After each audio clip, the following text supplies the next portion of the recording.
এক লোক রাস্তায় এমন সব ব্লাইন্ড বক্স বিক্রি করছিল যা যে কারো ইচ্ছে পূরণ করতে পারত। হঠাৎ তার নজর পড়ল একটি মেয়ের দিকে। সে বুঝতে পারল যে এই মেয়েটি সারা জীবন কেবল ভালো কাজই করে এসেছে। এর মানে হলো সে একটি ব্লাইন্ড বক্স কেনার যোগ্য।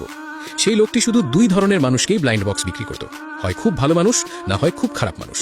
এদের বাইরে কেউ যতই শক্তিশালী বা বড় মানুষ হোক না কেন, তার এটি কেনার কোনো অধিকার ছিল না। মেয়েটি কৌতূহল নিয়ে জিজ্ঞেস করল যে এই ব্লাইন্ড বক্সের ভেতরে কি থাকে। লোকটি উত্তর দিল, তুমি যা চাইবে তাই। মেয়েটির বাবার মনে হলো লোকটি মিথ্যে বলছে, কিন্তু মেয়েটি জিদ ধরল এবং একটি বক্স কিনতে চাইল। লোকটি বলল যে টাকা দেওয়ার আগেই ইচ্ছে চাইতে হবে। মেয়েটি তার দাদার সুস্থ হয়ে ওঠার ইচ্ছে জানালো। যেই মাত্র মেয়েটি টাকা দিল, লোকটির ভেতর প্রবল শক্তির সঞ্চার হলো। এটি ছিল তার বিক্রি করা 2994তম ব্লাইন্ড বক্স। যদি সে 3000 বক্স বিক্রি করতে পারে, তবে সে ঈশ্বর হয়ে যেতে পারবে। মেয়েটি যখন বক্সটি খুলল, তখন তার ভেতরে কেবল গাছের একটি পচা শিকড় পাওয়া গেল। লোকটি বলল যে এই শিকড় অনেক রোগ সারিয়ে তুলতে পারে। মেয়েটি খুব খুশি হলো।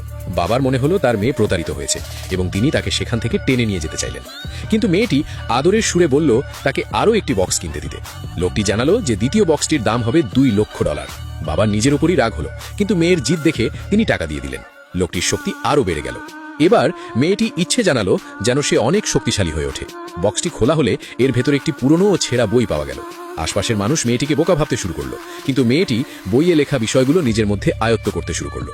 যখন বাবা তাকে হালকা স্পর্শ করলেন, তখন তার মনে হলো যেন তার হাত ভেঙে যাবে। মেয়েটি হাত ঘোরালো আর পাশেই রাখা একটি ডাস্টবিন চোখের পলকে ফেটে চৌচির হয়ে গেল।